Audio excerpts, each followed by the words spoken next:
Hello everybody and welcome back to Screen Stars. I'm here today to bring you my review for the 2019 horror comedy The Dead Don't Die, a film that was written and directed by Jim Jarmusch, and it's got an incredible cast, and in there we have Bill Murray, Adam Driver, Tilda Swinton, Danny Glover, Steve Buscemi, Selena Gomez, Tom Waits, Carol Kane, the list goes on.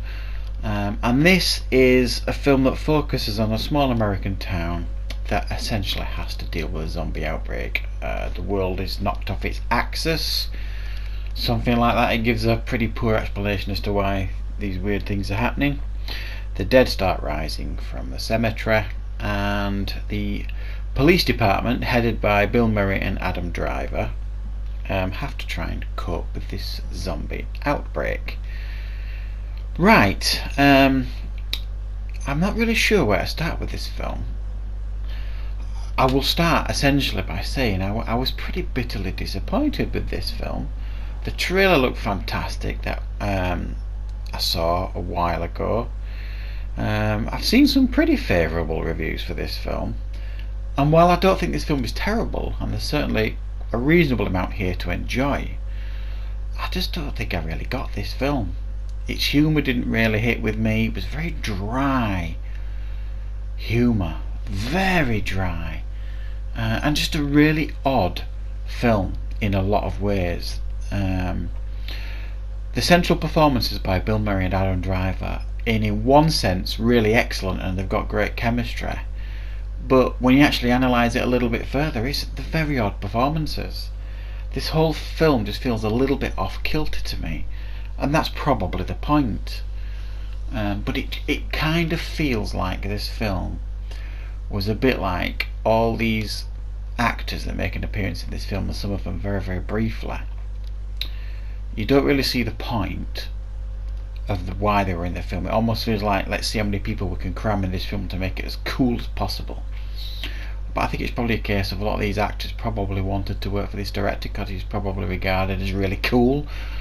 And I think it harms the film. This film becomes more of a parody than anything, and a sense of, ooh, look who's on screen now, aren't we clever?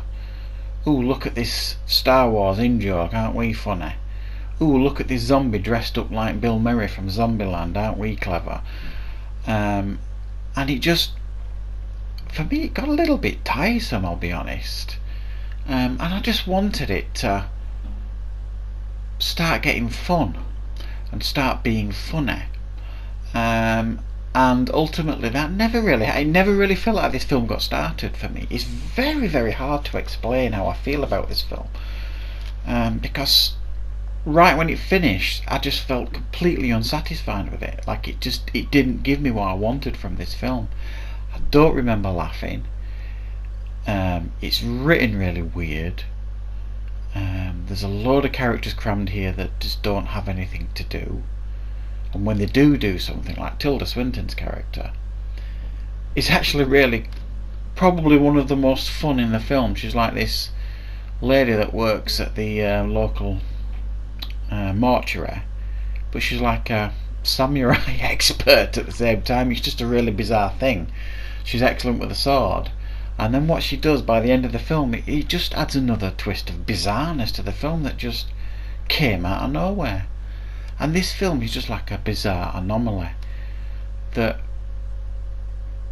might be one of those films I suspect is going to garner a cult following as the years go on, and maybe it'll be appreciated for what it is in years gone on. But I just personally, I didn't get it, this film.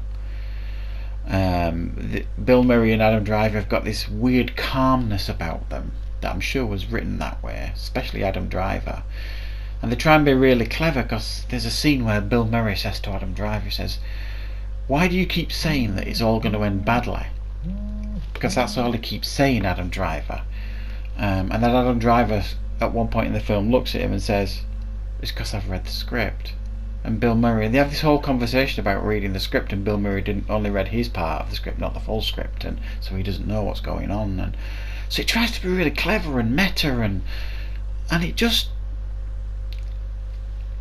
it felt like it was just trying to be too clever for its own good, from my perspective.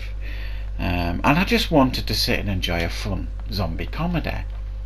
And I think it tried too hard to be clever and interesting and cool and meta, and it actually forgot to tell a story. I think, you know, there's so many characters in this film that have nothing to do. Tom Waits' character just wanders around and looks at people through binoculars. Steve Buscemi just plays the grumpy farmer.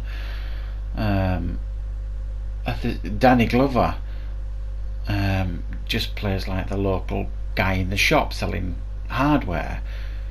They're just these unfleshed out characters that are just there to be chomped on, and it just happens to be most of them actors that you recognise. Selena Gomez and her two pals that turn up in this film, I just couldn't understand why they were in the film. Just couldn't get it. Pointless beyond belief. They added nothing to it, as did many of these characters. So it just really knocked me for six, this one, as to how bizarre and unsatisfying it was. There are aspects of it that could have been really cool. They added some interesting twists to the zombies, you know, and the fact that when they were decapitated, there was like powder that came out, not blood, and they spoke like one word that, you know, one of them said Chardonnay, and you know, so they would have a connection to what they did or what they loved when they were alive, and that was quite fun. There was some interesting ideas going on here, but I just think overall it was a big failure from my perspective. So I'm giving it a 6 out of 10. I was very disappointed with this film. So I hope you enjoyed my review. Thanks for watching, everybody, and I'll see you next time on Screen Stars.